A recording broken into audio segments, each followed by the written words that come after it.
Hello everyone, my name is Clancy and welcome to the Cleanser. Without further ado, let's get into this video. But before we get into the video, please do me a favor by smashing that like button. You guys are doing well with that one. Thank you all so much for that, because it helps the YouTube algorithm to go and fetch us more members of the clan so they can come with their two IQs, rub them together and spark their own opinions. Opinions, right there. 30%ers. Opinions is the operative word here on this channel. Thank you. Other than that, guys, let me not waste much of your time and let's go to the Gauteng High Court, where in Judge Ratha's courtroom this morning, I almost did not create a video because I was listening and I'm like, cell phone data again. And now the question I was asking myself is, we were told by Baloyi that apparently the service provider only keeps records for about 3 years, and then after that they destroy them. But now, why was I? Maybe I misunderstood. Please correct me. You know I am always subject to correction. But was I hearing 2014 calls, 2014 SMSs and stuff like that from Colonel Host? Where did that 205 come from with that data is what I want to know, because we were told, the court was told, and I'm very surprised that the judge is not saying, but wait a minute, Mr. Baloyi, you told this court that the records from service providers are only kept for a specific time and thereafter they are discarded and destroyed. Now, while we are hearing a phone records that had happened in 2014, I almost fell off my chair when I was hearing that. And I'm looking at Ratha and I'm like, at some point he's going to say something about these 2014 records. And he did not. So anyways, I did not care, because there is nowhere on the 26th of October 2014 where there were calls, where they were commissioning or rating themselves or getting a call from Kelly Kumale like, okay, you guys come over, we're about to leave, do your deed. And then from there, all hell breaks loose. There's no phone records that say anything like that. Instead, we start hearing phone records from November 2014.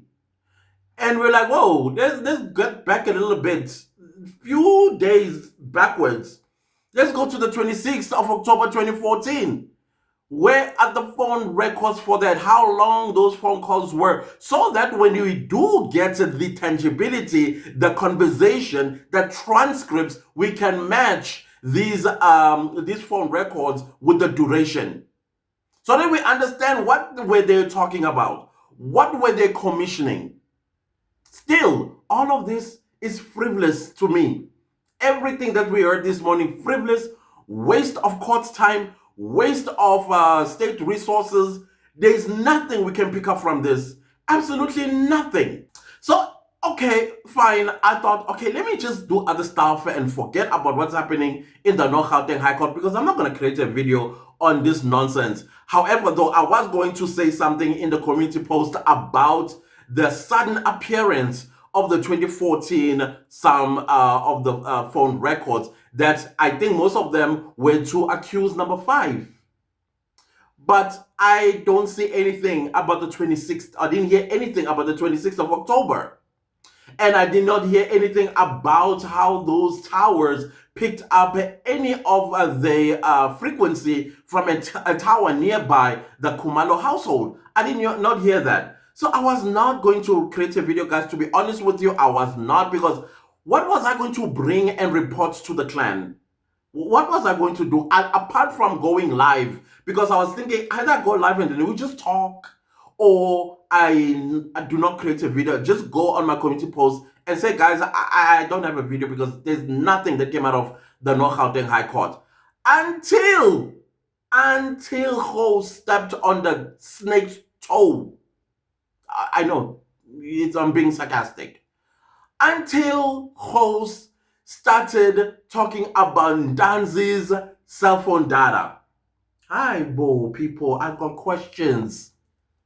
Okay, fine. Let's talk about how Advocate Mshololo dealt with that situation, as well as Mnisi. I think it did not go as deep as Mshololo did, but Mshololo played an intellectual game on Baloyi and Hos, which left them to what now is an adjournment. But we'll get to the adjournment and ask some several questions based on the adjournment. Because it happened, I was watching at the time, 14:55. But anyways, we'll get there. Now, let's talk about this 205 of Ndanzi's cell phone data that even Holmes himself admitted that he is the one who did analysis on Ndanzi's cell phone. But what does Holmes does? He does not level or maybe build the base of this 205. What is this all about? He just jumps right in, basically the surface of this so-called 205, but he does not start from the base. He just starts okaphezulu, like, top of the iceberg. That's where he started. But other than that, let's go to the day that Ndanzi was arrested. This is the 16th of June, 2020. Ndanzi, as he took the stand during the trial, within a trial, even Muganu and them took to the stand and testified that Ndanzi was arrested on the 16th of June 2020. And then Ndanzi says, in fact, Muganu himself said, we collected evidence from the suspect, meaning Ndanzi's 2 cell phones. They confiscated 2 cell phones. And Ndanzi confirms that they took 2 cell phones from him before the late Mabena slapped him. Right? And then, as we know, they took Ndanzi all over and driving him here, driving him there for 40 hours without sleep. And apparently the Fortuner that he was transported in was comfortable. Who has ever sat in a Fortuner before? That thing, no thank you. It's not comfortable for a human being. For goods, okay, cool. I can accept that. And they took him all over the place and what have you, eventually landing him in Valeria police station, Pretoria North police station, and Vosloorus police station, etc. and so on. Now, as far as I understand, when the police confiscate something on you, especially one that they think could be evidential for the state's case to win it beyond a reasonable doubt, they will confiscate that. Like a cell phone, because a cell phone will have data. And that data will have transcripts of what exactly was being discussed between the suspect and the other suspects that they also have in the cells, right? And then we understand that once all of those things are confiscated, they are put in a evidence bag that is numbered and has a seal. For what? For this investigation or analysis on the cell phone. So, this is February 2021. 200 meters from Ndanzi's cell, there's a phone, his phone is in Valeria police station. And then Muganu gets a notification that Ndanzi has his cell phone, which is 200 meters away from him, by the way. And he's been making phone calls 200 meters away from his cell. And let's not forget that Ndanzi did say that there were times or several times where his cell phone would ring and Muganu would pick it up and answer it while they were busy taking him around all over, North, West, Gauteng. Did they even go to KwaZulu-Natal? All those places. And his cell phone was ringing in Muganu's pocket and he would answer it. Let's not forget that testimony. So then, as we understood from Colonel Steyn does say that he did cell phone analysis on the suspect's cell phones, including Ndanzi's, right? Then comes Colonel Holmes, who says that he opened Ndanzi's cell phones for the first time. Remember, he said 2 cell phones were confiscated from him. Now, suddenly, his cell phone has 2 SIM cards. What happened to his sister's phone is what I want to know. Well, probably I would say it's in the pocket of one of the officers' kid who may probably wanted a cell phone. I'm just saying, because Ndanzi said I had 2 cell phones. One was mine and one was my sister's. Now this cell phone that now is being pinned on him with this so-called data that about in Valeria, it now had two SIM cards in it. Yeah. So as I was saying, that Colonel Stein did take the stand and he testified that he had examined the cell phone of accused number 2 as well, right? And then host this afternoon now confirms, he's the one who confirmed it himself with his own mouth. He said he unsealed the bag of accused number 2 and then he did cell phone data analysis. And then he started talking about the data, how many times this cell phone made a call, to whom it made the call to, and the distance between the cell phone and Danzi. Of course, the defense is like, wait a minute, we got y'all. But anyways, they asked what they asked. And after asking that, especially Advocate Mshololo's questions, her having her laptop and say, can we move along together with this evidence that is now being led in this court so that we all move with each other. So it was quite interesting to hear hosts realizing that he just screwed up because Mshololo was already on their cases. Because you know why? Mshololo picked up that, so these were the ingredients that were added onto the stew or whatever it is that the state is cooking regarding this case. And then you could hear Host's voice almost shaking. If not shaking, he lost confidence. I was like, whoa, sir. Whoa, sir. I'm still saying there are two scenarios when it comes to Host. It's either he actively knows what is happening, the whole cookerization, or he's been thrown under the bus and he's given cell phones. He makes this analysis in good faith, thinking this is legit investigations. And then he gets to the stand and he's like, yeah, the defense has a point. And now it throws him off. It throws him completely off. Because sometimes when you lie and then somebody realizing that you lie, they're going to ask a specific question that you will not be able to answer because you did not think that far. So it's either that's one of those two scenarios, one of the two scenarios that is happening with Hosts. So after hearing this so-called testimony by Hosts, I started having questions because I'm going to read these questions because I wrote them down while I was listening to Hosts. The first question was, how did Dance's cell phone get to him in February for it to make all those activities? Secondly, who went to the SAP 13 store and brought Ntanzi his cell phone? Third question, Mugano says he got notified that Ntanzi had his cell phone.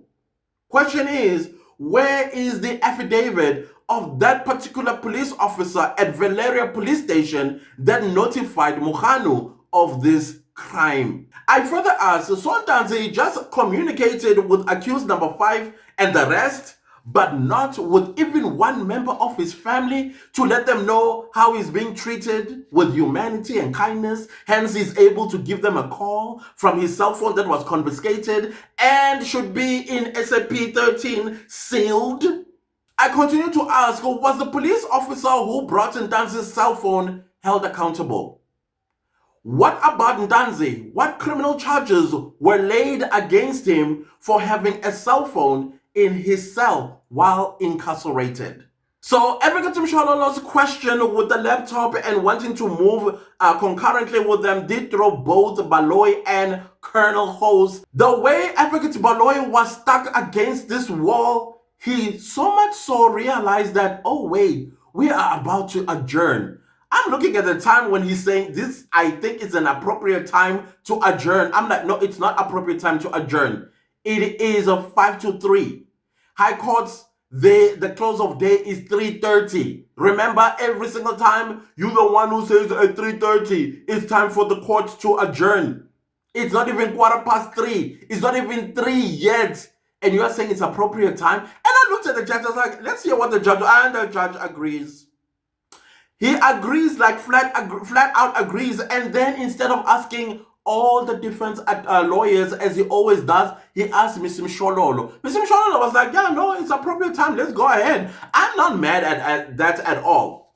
Because the truth of the matter is, no matter how much of cooking allegedly, or in my own opinion, let me put it that way, no matter how much cooking, in my own opinion, they are going to make regarding Dance's cell data analysis or the report, it's just not going to gel.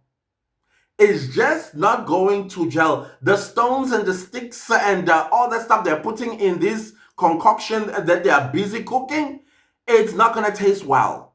So that is why I'm not mad at the early adjournment. Let them go. Let them go and cook whatever. Because Mr. Shololo touched on something that they accidentally left out or they did not think about. And so now they realize, oh no, we need to go cook this one. We have to cook this one and come back tomorrow and hope the host will able to understand the scripts when he comes back tomorrow morning. So realizing that the state is pushed against the wall, this is when Judge Ratha was like, yeah, we adjourn until tomorrow at 10 o'clock. And the court adjourned and he stood up and he left. So this is where we find ourselves, guys. I'm asking the 205 phone Dance's cell phone data and all the information that host was almost lying about on the stand this afternoon. How are they going to fix it? How are they going to fix this lie? How does a person make phone calls 200 meters from their cell phones? Some people say, no, you misunderstood. They were talking about the tower that was 200 meters away from the cell phone. Still, how did Ndanzi's cell phone walk from SAP 13 store to Ndanzi's hands? And why would Ndanzi only speak to accused number 5, not even one member of his family, to let them know how he is? Make it make sense. Make it make sense, because the moment you get a cell phone, the first thing that you do, you call your parents. You call somebody at home, a friend, and let them know that you are out of 1, 2, 3 things. And also let them know how you are being handled. Not Ndanzi. Which therefore means this is a cook-up. To me, at least. And my 2 IQs. And that, guys, if you like the video, give it a like. If you didn't like the video, give it a like. Anyways, do subscribe to my YouTube channel and don't forget to click the bell notification so that you get notified every time I upload a new video. Thank you so much to everybody that's super thanking the channel and supporting it financially. I highly appreciate you guys so very much. Please leave a comment down below and let me know what did you guys think about today's procession in court. What am I saying? Well, you get what I'm trying to say here. Other than that, guys, let's see each other next time with a new video. Goodbye.